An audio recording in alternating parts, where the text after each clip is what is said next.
نسر الأهلي يستمر في صدارة الدوري.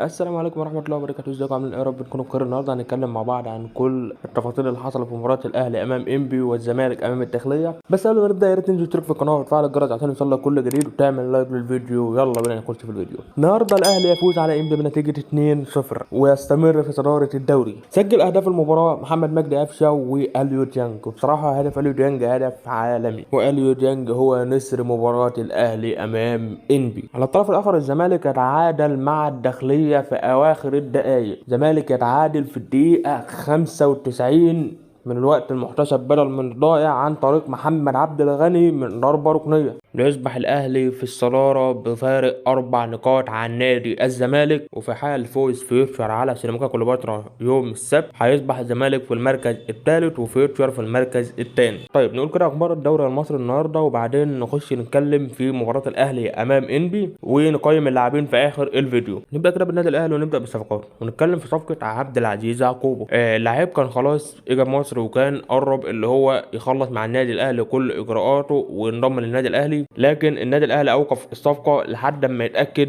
لحد ما يعمل كشف الطبي ويتاكد من سلامه اللعيب 100%. طب ليه كل ده؟ بسبب ان اللعيب جاله اصابه في 2019 تقريبا وقعد ل 2020 ما بيلعبش او ما بيشاركش، يعني قعد تقريبا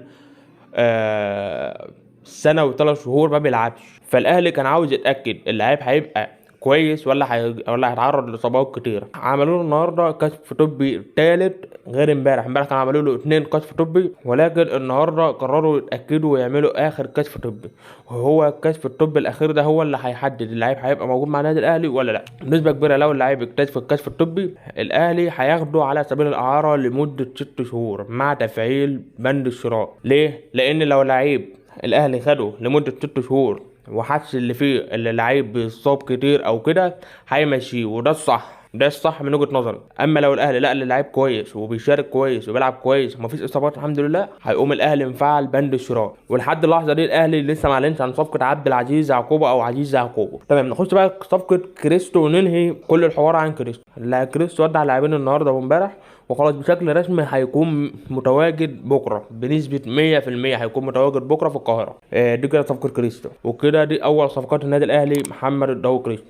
على الطرف الثاني بقى وهو خالد عبد الفتاح. خالد عبد الفتاح بشكل رسمي هيكون متواجد مع النادي الاهلي خلال ايام والصفقه هتتعلن قريب جدا. نخش بقى نتكلم على مروان عطيه عشان ننتقل بقى للنادي الاهلي. لحد اللحظه دي مفيش اخبار رسميه اكدت ان مروان عطيه جاي الاهلي، وفي كلام ان النادي الاهلي النهارده قدم عرض فيه 3 لاعبين للاعاره زائد مبلغ مادي، وهما ال3 لاعبين محمد فخري ومحمد محمود، وبنسبه كبيره هيكون زياد طارق. لسه لحد اللحظه دي مفيش رد رسمي عن اللعيب هيروح النادي الاهلي ولا لا. نتكلم بقى في مباراه الاهلي امام انبي ونبدا كده باول حاجه وهي الاداء النهارده كان كويس جدا. نبدا كده بخط الدفاع. الدفاع كان كويس جدا سواء كان من ناصر ابراهيم او محمود متولي، كانوا مؤديين بشكل كويس قوي الدفاع الحمد لله، اللي هم عرفوا يمنعوا الكره الطوليه بتاعت انبي. والحاجه الثانيه اللي هم عرفوا يقفلوا جابر على معلول لما هو بيتحرك، لان الجبهه دي زي ما قلت لكم امبارح اللي رفيق جابه بيعرف يلعب فيها كويس قوي. الحمد لله اللي هم عرفوا يقفلوها. نتكلم كده عن محمد هاني. محمد هاني النهارده ما كانش هو محمد هاني بتاع ماتش بيراميدز، كان تحس ان هو غايب شويه، بس هو قدم مباراه كبيره برضه النهارده. نبدا نخش بقى على خط النص. سوليه واليو ديانج بصراحه عملوا مباراه كبيره قوي النهارده، وخصوصا السوليه عمل اسيستين لاليو ديانج ومحمد مجدي قفشه، وشابوه لعمرو السوليه التاني مباراه على التوالي بيقدم عظمه. استمر يا سوليه واحنا عاوزينك تستمر في الاداء ده. ونفس الكلام على اليو ديانج. النهارده اليو ديانج كسر الدنيا وجاب جول، وجول بالنسبه لي هو عالمي. شابوه لاليو ديانج وعمرو السوليه استمروا يا ابطال. تقل بقى لمحمد مجدي قفشه، كان ظاهر قوي في الشوط الاول، لكن في الشوط الثاني اثبت نفسه وسجل هدف وصالح الجمهور، واحنا بنتقبل اعتذارك يا قفشه. احمد عبد القادر وحسين الشحات قدمت مباراه كبيره النهارده، ضيعت فرص كتير جدا النهارده كان ممكن الاهلي يستغلها ويسجل منها اكتر من هدف، لكن احنا عاوزين مستوى اعلى من كده يا ابطال ونسجل مزيد من الاهداف. محمد شريف النهارده ما كانش هو شريف اللي احنا متعودين عليه. محمد شريف النهارده ضيع انفراد في الشوط الاولاني كان ممكن يجي هدف وكان يفتح الماتش في الشوط الاولاني، واحنا عاوزينك ترجع لمستواك يا شريف لان احنا خلاص داخلين على كاس عالم وهنلعب بطوله دوري ابطال افريقيا من جديد. والنهارده برضو الكولر لعب بمصطفى سعد ميسي والظهور الاول لمصطفى سعد ميسي، وده حاجه كويسه ان خلاص الكولر بعد كده هياخد اللعيب معاه في المباريات القادمه ومصطفى سعد ميسي لعيب كويس جدا، بس احنا عاوزين نصبر عليه لان النهارده لان النهارده شارك في وقت قليل قوي. نخش بقى نقيم اللاعبين. هنبدا كده على طول بمحمد الشناوي، هياخد 8. محمد هاني 7. ياسر ابراهيم 8.